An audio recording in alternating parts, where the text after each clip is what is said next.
Hello student, very good morning. Welcome to my channel Physics by BS Kelawat and today's class for the English medium. तो देखिए हम class 12 की physics पढ़ रहे हैं और उसकी हमने फर्स्ट यूनिट स्टार्ट की है इलेक्ट्रोस्टैटिक। क्या मतलब होता है इलेक्ट्रोस्टैटिक का? तो study of electric charges at rest. और इस इलेक्ट्रोस्टैटिक का हमने सेकंड चैप्टर स्टार्ट किया है Gauss law and its application. और अभी तक हम इस चैप्टर नंबर सेकंड पर टोटल 10 लेक्चर्स कर चुके हैं। और इस 10 लेक्चर्स में हमने क्या क्या पढ़ा है?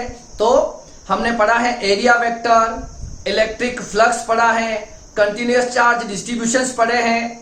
क्या क्या थे कंटिन्यूअस चार्ज डिस्ट्रीब्यूशन में? तो line charge distribution, surface charge distribution और वॉल्यूम चार्ज डिस्ट्रीब्यूशन।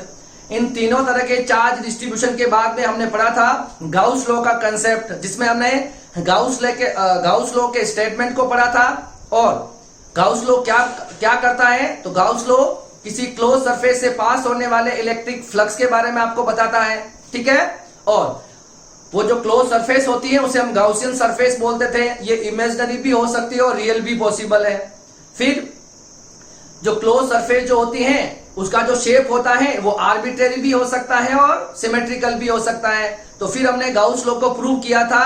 एक बार हमने सिमेट्रिकल गाउसियन सरफेस ली थी और दूसरी बार हमने आर्बिट्रेरी गाउसियन सरफेस लेके गाउस लॉ को प्रूव किया था, ठीक है। उसके बाद हमने कंटिन्यूअस चार्ज डिस्ट्रीब्यूशन के कारण इलेक्ट्रिक फील्ड इंटेंसिटी को कैलकुलेट करना सीखा था।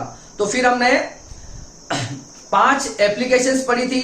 जो फर्स्ट एप्लीकेशन थी electric field intensity due to a long infinite wire.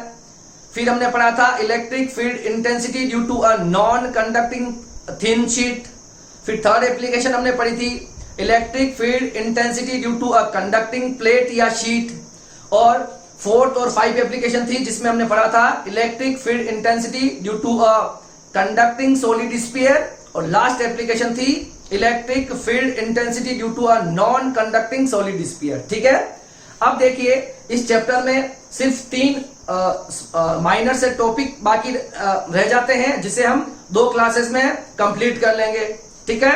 और अभी तक जो मैंने पढ़ाया है उसके नोट्स मैंने पीडीएफ फॉर्मेट में व्हाट्सएप ग्रुप पे और टेलीग्राम के चैनल पर मैंने उसको सेंड कर दिए हैं। वहां से आप उनको डाउनलोड कर लीजिएगा।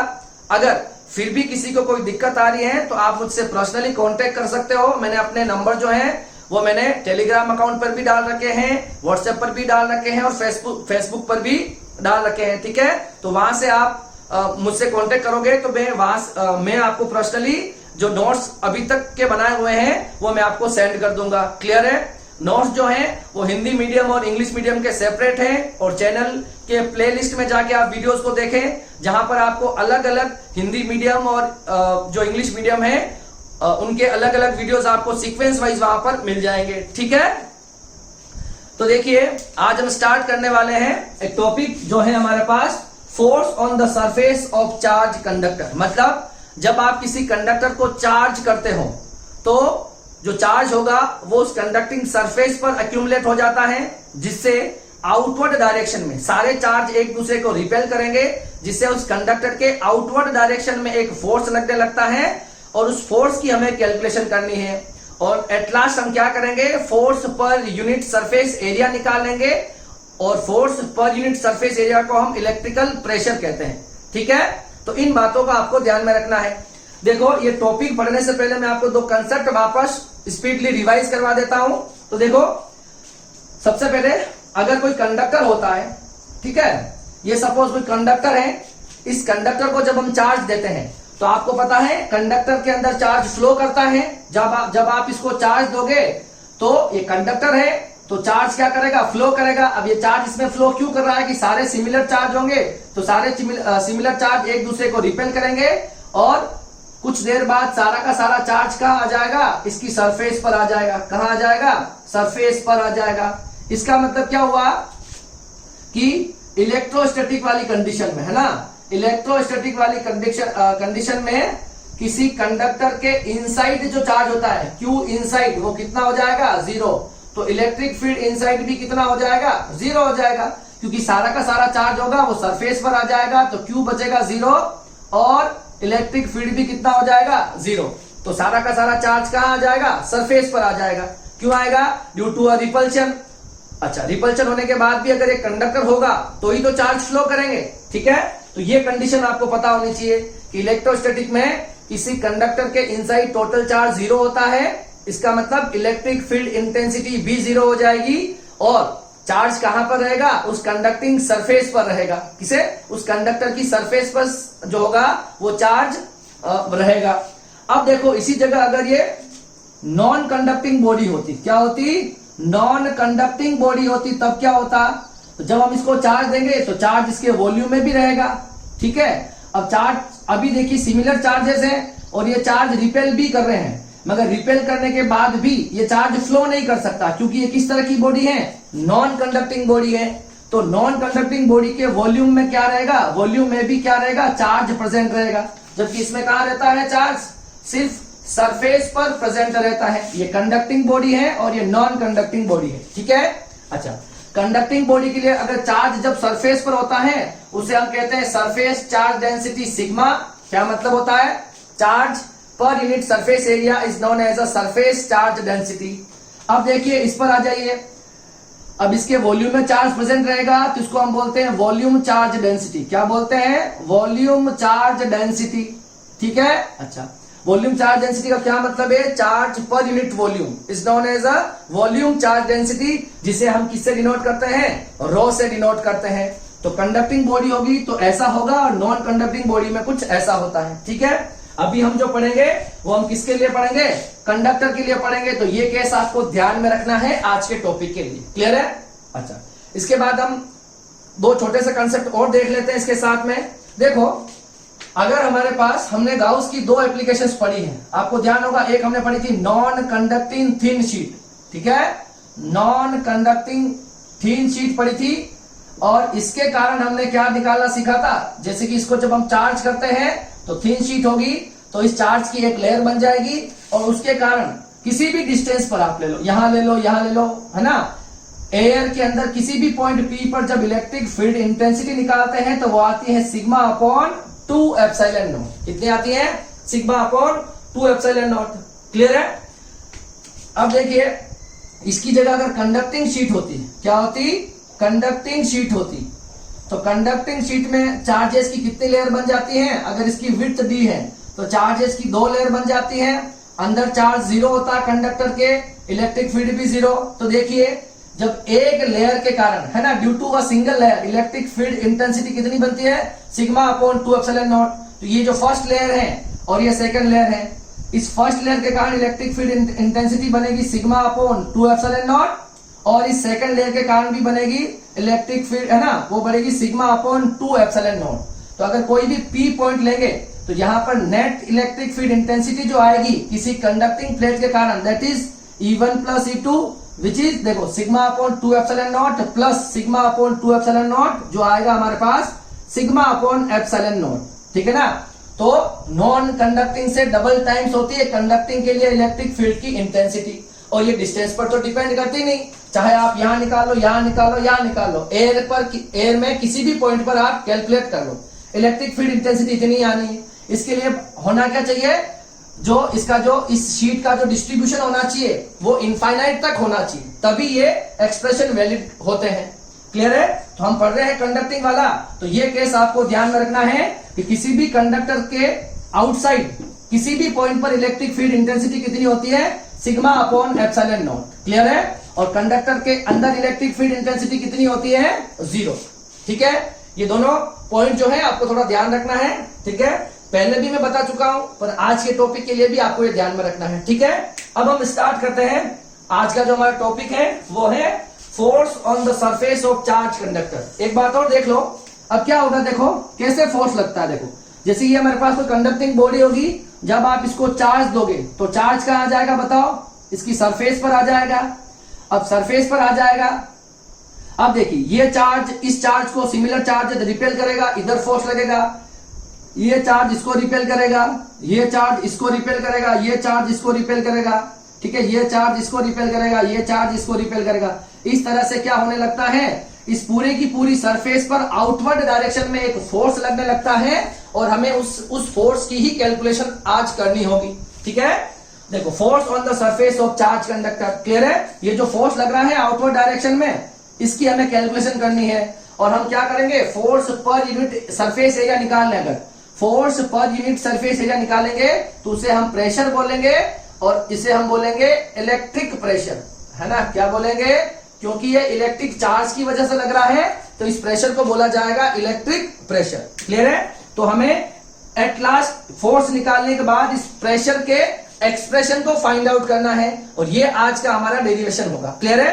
तो अब हम स्टार्ट करते हैं आज का डेरिवेशन, जो है हमारे पास force on the surface of charge conductor, clear है? मैंने जो पॉइंट आपको बताए हैं वो आपको ध्यान में होने चाहिए आज के लिए, क्लियर है? अब देखो, अब यहां पर यहां हम एक क्या लेते हैं, यहां हम एक कंडक्टिंग बॉडी लेते हैं, और जब इसको चार्ज देंगे तो सारा चार्ज कहां आ जाएगा, इसके सरफेस पर आ जाएगा, ठीक है? अच्छा, सरफेस पर मान लेते हैं टोटल चार्ज कितना आया, टोटल चार्ज सरफेस पर आ गया है Q, कितना आ गया? तो सरफेस चार्ज डेंसिटी जो होगी, सरफेस चार्ज डेंसिटी, वो डेंसिटी हो जाएगी हमारे पास सिग्मा, ठीक है? मतलब charge per unit surface area, clear है? अब देखिए, मैं इस कंडक्टर के आउटसाइड और इनसाइड, है ना? अब देखो, इनसाइड Q कितना होता है, 0, इलेक्ट्रिक फील्ड इंटेंसिटी भी हो जाएगी 0। तो मैं यहां पर 2 पॉइंट ले रहा हूं, एक पॉइंट P2 ले रहा हूं और एक पॉइंट P1 ले रहा हूं, ठीक है? अब आपको पता है कि इनसाइड इस पॉइंट पर इलेक्ट्रिक फील्ड इंटेंसिटी कितनी हो जाएगी, 0 हो जाएगी, और इस पॉइंट पर इलेक्ट्रिक फील्ड इंटेंसिटी कितनी होती है, सिग्मा अपॉन एप्सिलॉन नॉट। अभी मैंने आपको बताया है, किसी कंडक्टर के आउटसाइड किसी भी पॉइंट पर इलेक्ट्रिक फील्ड इंटेंसिटी होती है, वो कितना होता है, सिग्मा अपॉन एप्सिलॉन नॉट, और इनसाइड कितना होता है, 0, ठीक है? ये डायग्राम समझ में आ गया आपको? अब हम थोड़ी इसकी थ्योरी लिख लेते हैं। देखो, when we given charge to any conductor, then whole charge repel each other and uniformly distributed to the surface of conductor, ठीक है? जो भी चार्ज इसको हम देंगे वो सारा का सारा चार्ज कहां चला जाएगा, उस कंडक्टर की सरफेस पर चला जाएगा, क्योंकि सारे चार्ज रिपेल करेंगे और सारा का सारा चार्ज सरफेस पर चला जाएगा, ठीक है? देखो, all charge element exert a force in outward direction. जितने भी चार्ज के एलिमेंट होंगे, देखो स्मॉल एलिमेंट्स मान लो, जितने भी स्मॉल एलिमेंट होंगे वो आउटवर्ड डायरेक्शन में एक फोर्स को एक्सर्ट करेंगे। All the charge element exert a force in outward direction, ठीक है? देन जो फोर्स पर unit surface area is called electric pressure, और उसके यूनिट एरिया पर जो फोर्स लगेगा उसे हम बोलेंगे इलेक्ट्रिक प्रेशर, ठीक है? अब देखिए, let a total charge on the surface of conductor is Q and surface charge density is sigma, ठीक है? let a 2 point P1 and P2 which lies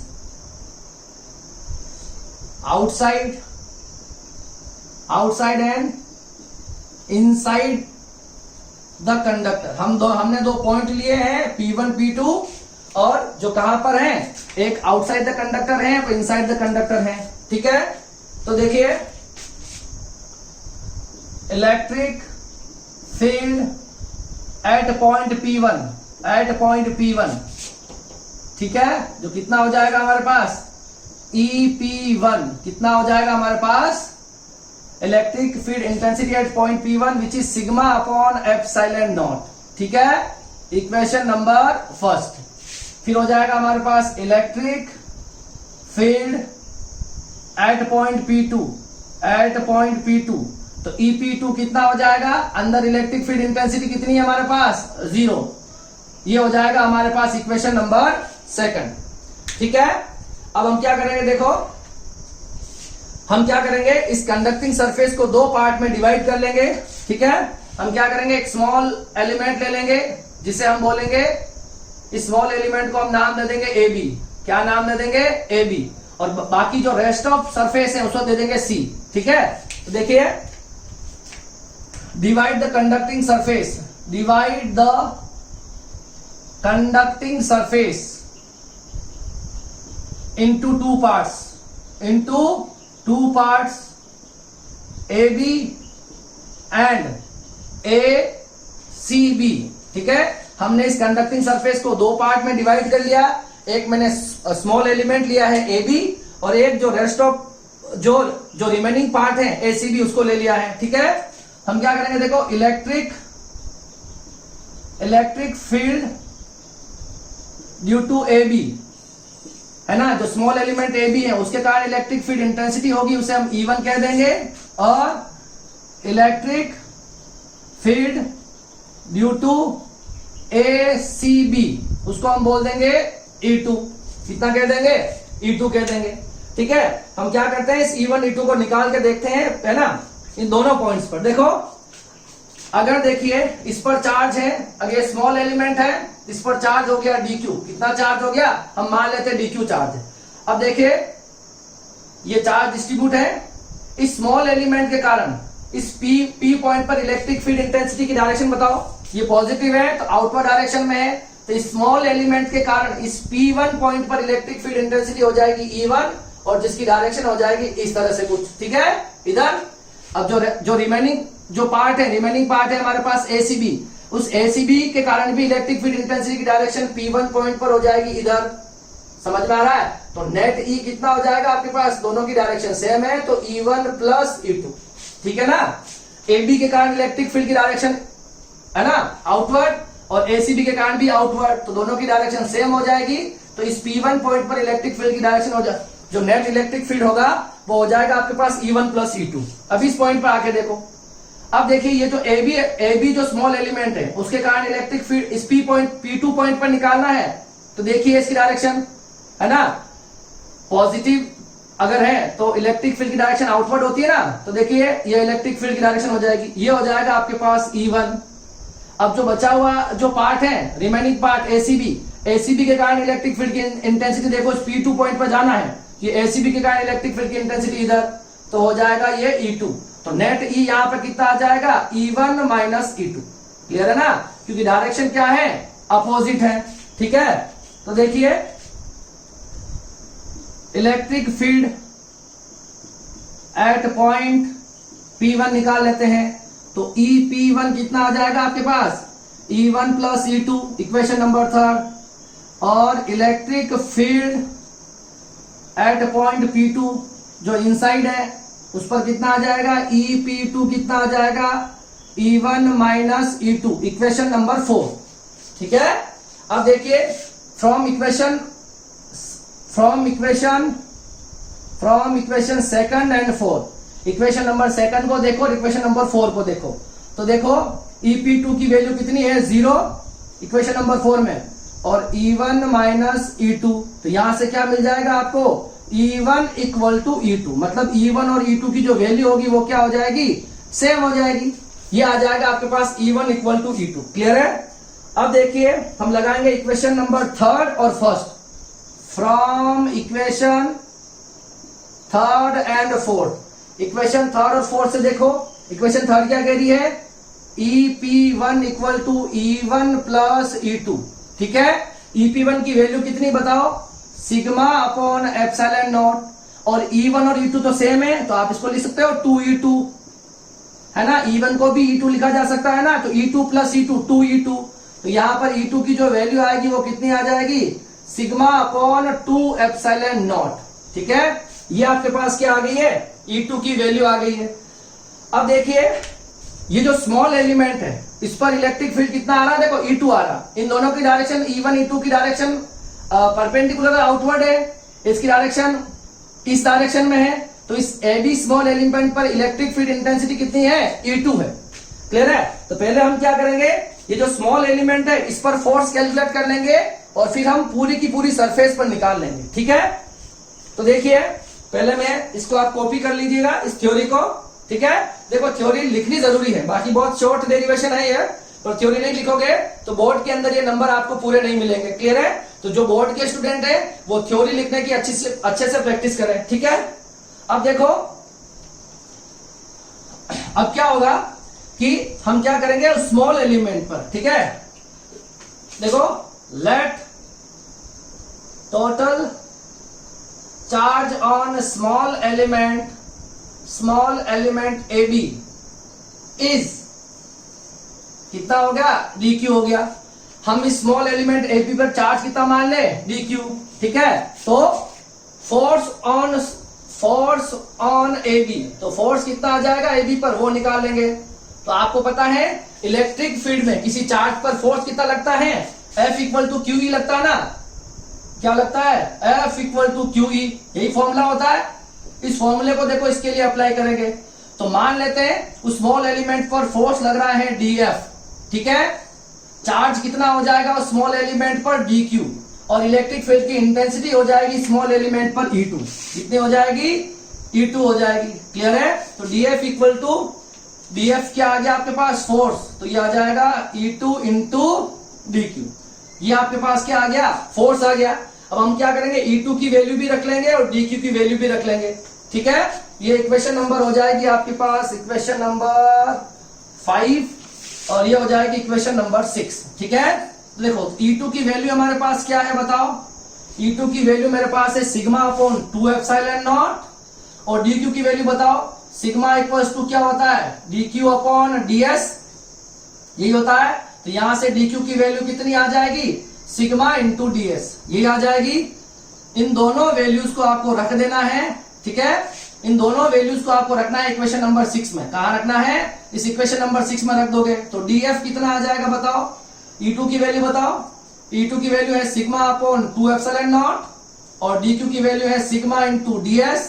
तो df कितना आ गया, sigma square ds upon 2 epsilon not. Clear है? तो ये आपके पास force हो जाएगा। ठीक है, अच्छा इस फोर्स का एक और एक्सप्रेशन आ सकता है, कैसे आएगा बताओ, एक फोर्स का एक्सप्रेशन और आ सकता है। आपको पता है, देखो हमको क्या पता है, E क्या होता है, सिग्मा अपॉन एप्सिलॉन नॉट, तो सिग्मा होता है E इंटू एप्सिलॉन नॉट, होता है ना।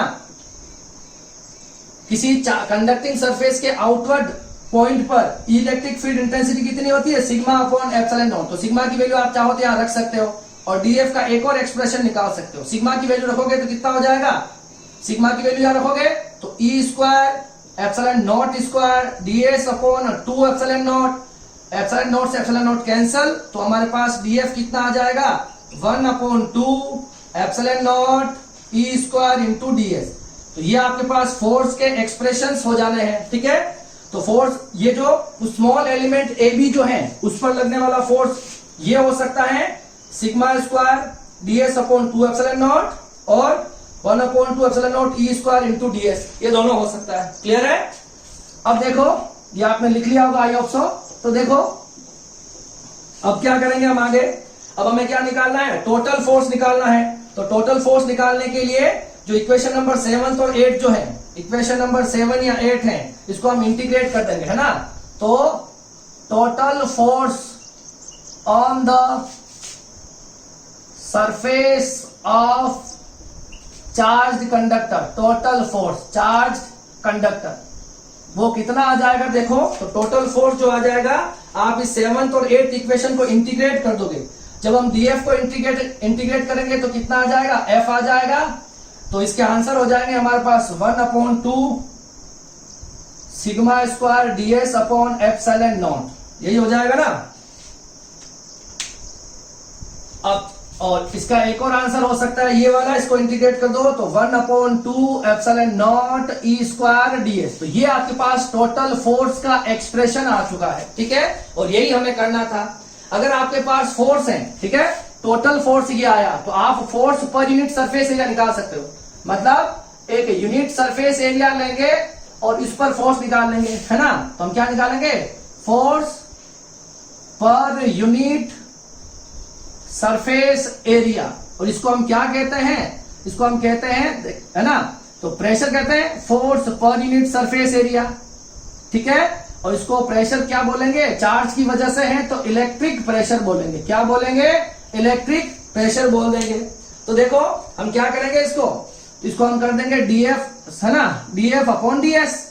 इलेक्ट्रिक प्रेशर निकालना है तो डीएफ को डीएस से डिवाइड कर देंगे। तो देखो, या फिर इसको कर लो, टोटल प्रेशर निकालना है तो, ठीक है। तो P इक्वल टू क्या हो जाएगा, इसको डीएस से डिवाइड कर देंगे, डीएफ एफ अपॉन एस कर दो, ठीक है। तो टोटल प्रेशर कितना आ जाएगा, फोर्स पर यूनिट एरिया, ठीक है। तो देखो इसका जो फोर्स आया है, फोर्स का आंसर क्या आया, 1/2 sigma square D square epsilon not. इसको किससे डिवाइड कर देंगे, ये तो हो गया एफ, इसको हम डिवाइड कर देंगे डीएस से, डीएफ अपॉन डीएस ले लो, ठीक है, डीएफ अपॉन डीएस ले लो। तो देखो डीएफ की वैल्यू कितनी है हमारे पास, sigma square DS 2 epsilon naught upon DS की, इसको डीएस से डिवाइड करोगे, है ना, तो ये डीएस से डीएस कैंसिल हो जाएगा, हमारे पास आंसर आ जाएगा प्रेशर का सिग्मा स्क्वायर 2 एप्सिलॉन नॉट, ठीक है। ये आपके पास प्रेशर हो जाएगा। एक प्रेशर का आंसर और निकाल सकते हो, इसको क्या करो, डीएफ अपॉन डीएस करो, डीएफ अपॉन डीएस। तो डीएफ की वैल्यू कितनी है, 1/2 epsilon naught E square DS, और किससे डिवाइड करोगे, डीएस से डीएस, ठीक है। तो प्रेशर कितना आ जाएगा, 1/2 एप्सिलॉन नॉट ई स्क्वायर, ठीक है।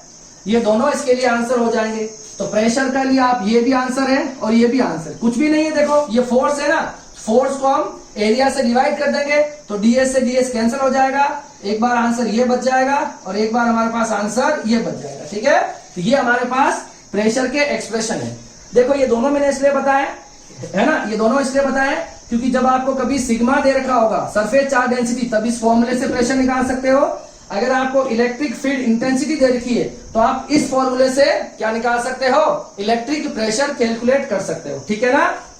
तो पहले हम फोर्स निकालेंगे और फिर हम क्या निकाल लेंगे, फोर्स पर unit surface area which is electrical pressure हो जाएगा। क्लियर है, ये अच्छा टॉपिक है बोर्ड के लिए, तो आप इसको कॉपी करो, ठीक है। और कुछ प्रॉब्लम आए तो आप जरूर कमेंट बॉक्स में कमेंट करते रहिएगा, ठीक है। इसको आप कॉपी करो। फिर हम पढ़ते हैं नेक्स्ट टॉपिक जो इसी से रिलेटेड होगा, जिसमें हम पढ़ेंगे एनर्जी इन इलेक्ट्रिक फील्ड, है ना। तो इसे आप कॉपी करो। तो देखिए जो नेक्स्ट टॉपिक है वो क्या है हमारे पास, energy stored per unit volume in electric field. मतलब इलेक्ट्रिक फील्ड के पर यूनिट वॉल्यूम में कितनी एनर्जी स्टोर्ड होती है वो हमें कैलकुलेट करना है। और इसे हम क्या बोलते हैं, energy stored per unit volume को हम बोलते हैं इलेक्ट्रिक प्रेशर। क्लियर है। अब देखिए इससे जो पिछले वाला डेरिवेशन था उसमें हमने क्या कहा था, उसमें हमने कैलकुलेट किया था force on the surface of charge conductor. मतलब किसी कंडक्टर की सरफेस को जब हम चार्ज देते हैं तो उसके आउटवर्ड डायरेक्शन में एक फोर्स लगता है, और फोर्स पर यूनिट सरफेस एरिया को भी हमने क्या कहा था, इलेक्ट्रिक प्रेशर कहा था। तो यहां पर भी हम इलेक्ट्रिक प्रेशर का एक्सप्रेशन कैलकुलेट करेंगे और वहां भी हमने इलेक्ट्रिक प्रेशर के एक्सप्रेशन को कैलकुलेट किया था, और दोनों आंसर हमारे पास सेम आएंगे, ठीक है। पर देखिए अभी हमें क्या निकालना है, energy stored per unit volume. पहले हम इसका कंसेप्ट समझ लेते हैं कि वो एनर्जी कहां से आती है, ठीक है। तो देखिए सपोज मेरे पास ये एक कोई कंडक्टर है, ठीक है, ये मेरे पास कंडक्टर है। अब इस कंडक्टर को जब आप चार्ज दोगे, जैसे कि मैंने पहला चार्ज दिया, अब मैं इसको चार्ज की क्वांटिटी को बढ़ाऊंगा। जब मैं इसको अगला चार्ज दूंगा सपोज, तो ये चार्ज इसको रिपेल करेगा, आउटवर्ड डायरेक्शन में एक फोर्स लगेगा, ठीक है।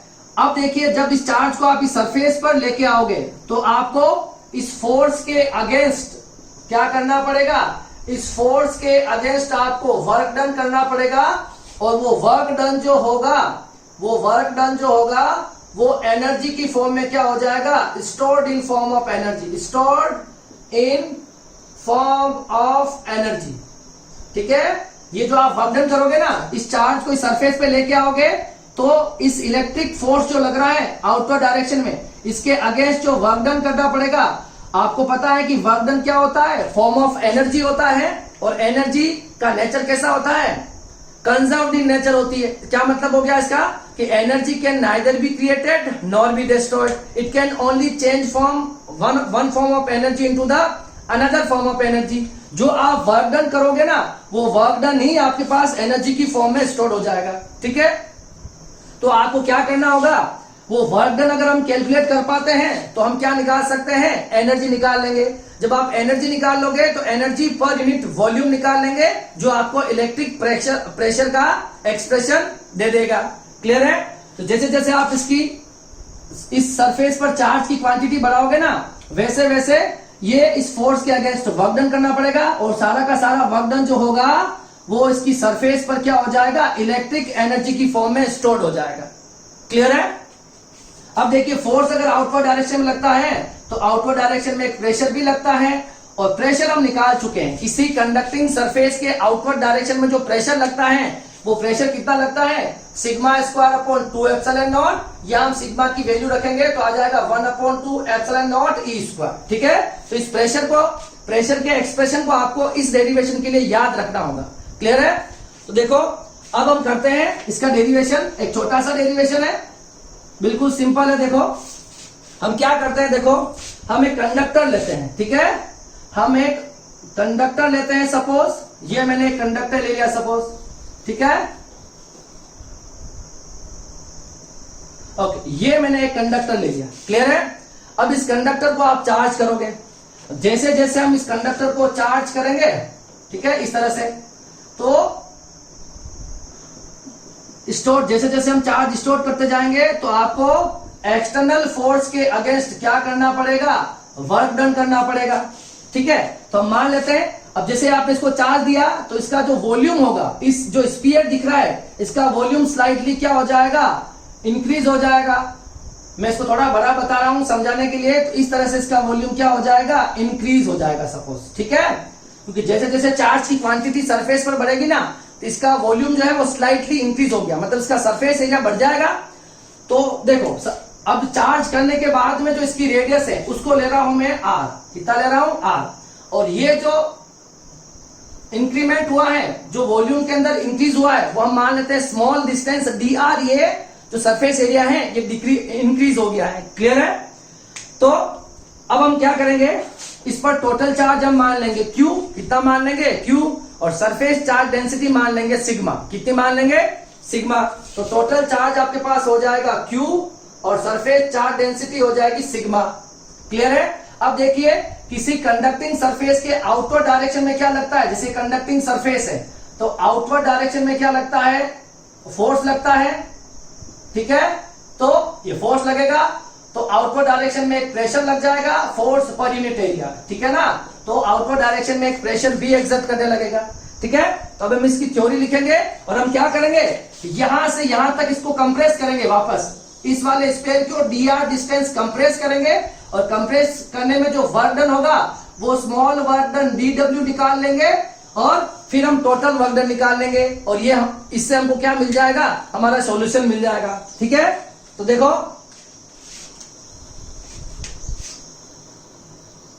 The electric force exert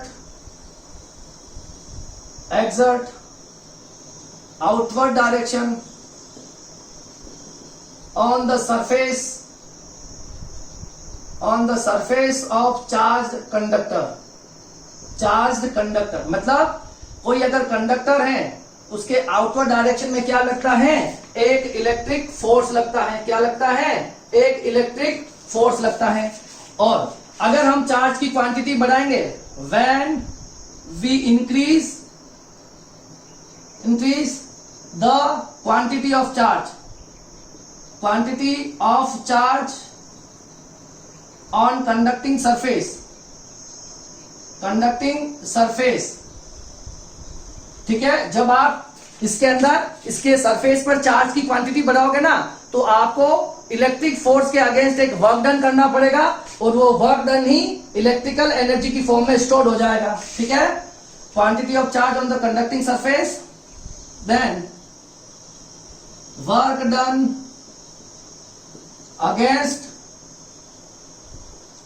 electric force is stored in form of energy, in form of energy।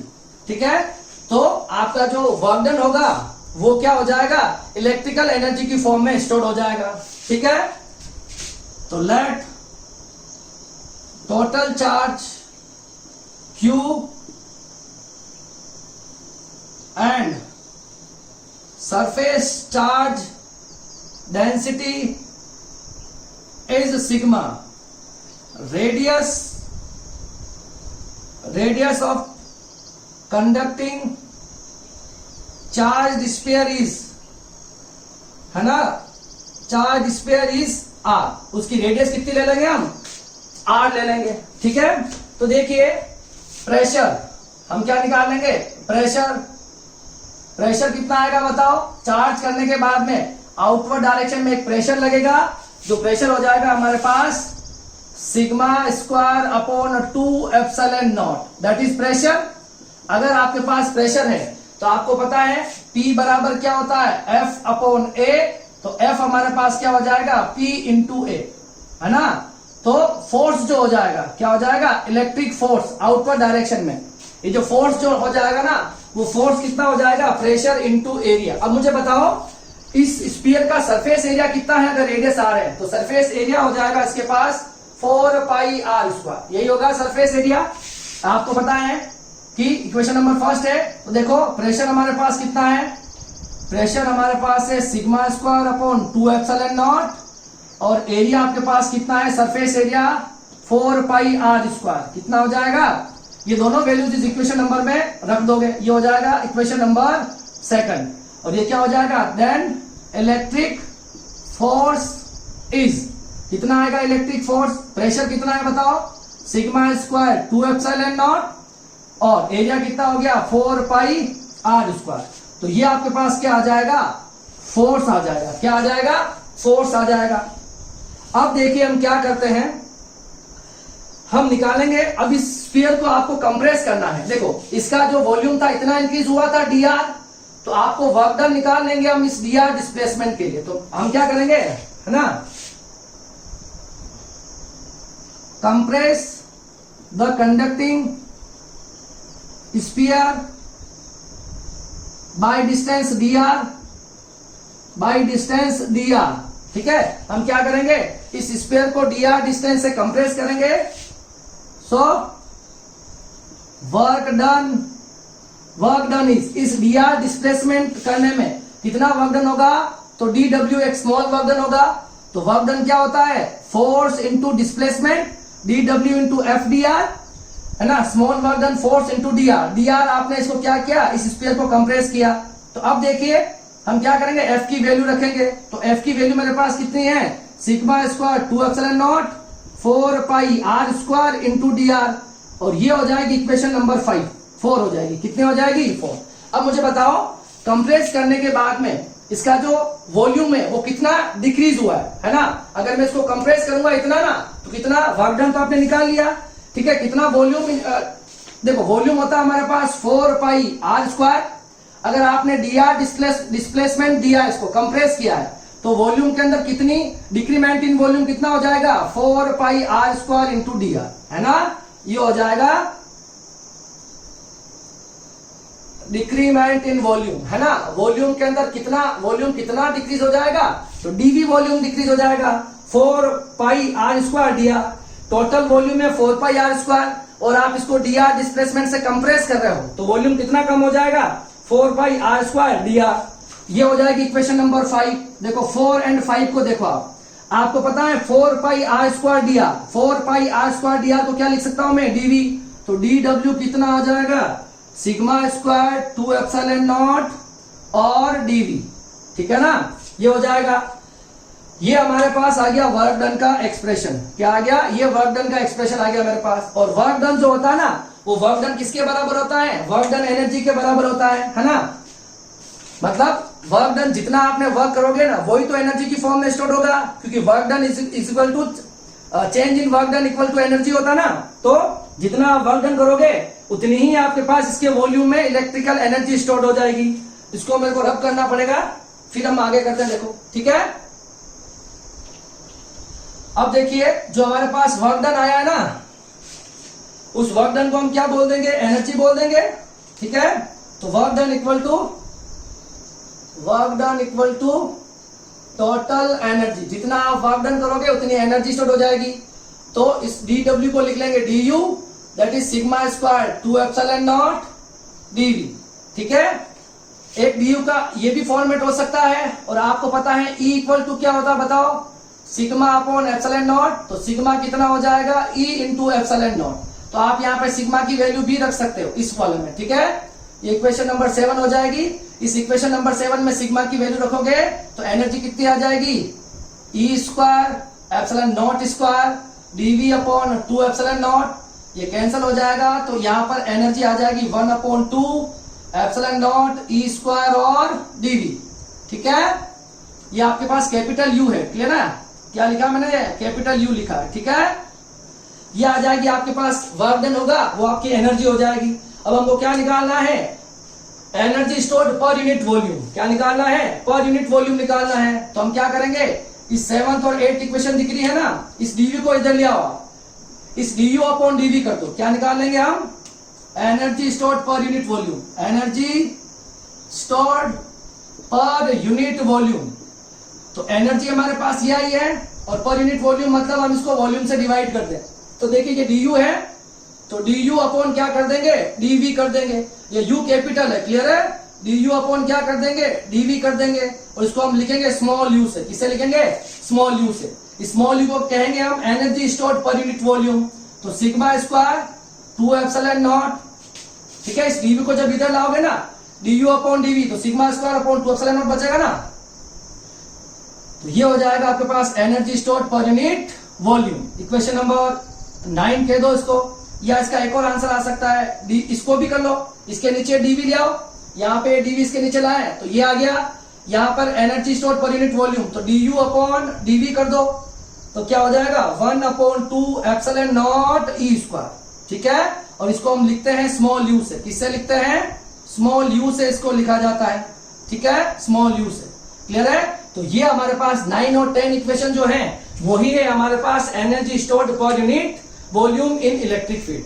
बहुत इजी सा डेरिवेशन था, कंसेप्ट ध्यान में रखो। एक कंडक्टर था, एक कंडक्टर को जब आप चार्ज करोगे, चार्ज की वैल्यू को बढ़ाओगे, तो आपको इलेक्ट्रिक फोर्स के अगेंस्ट वर्क डन करना पड़ेगा, और वो जो वर्क डन होगा वही उसकी इलेक्ट्रिक एनर्जी की फॉर्म में स्टोर हो जाएगा। ठीक है, फिर हम क्या करेंगे? उस वाले स्पेयर को dr डिस्प्लेसमेंट करवाएंगे। dr कंप्रेस करने में dw वर्क डन निकाल लेंगे, और वो वर्क डन होता है वही आपके पास क्या हो जाती है?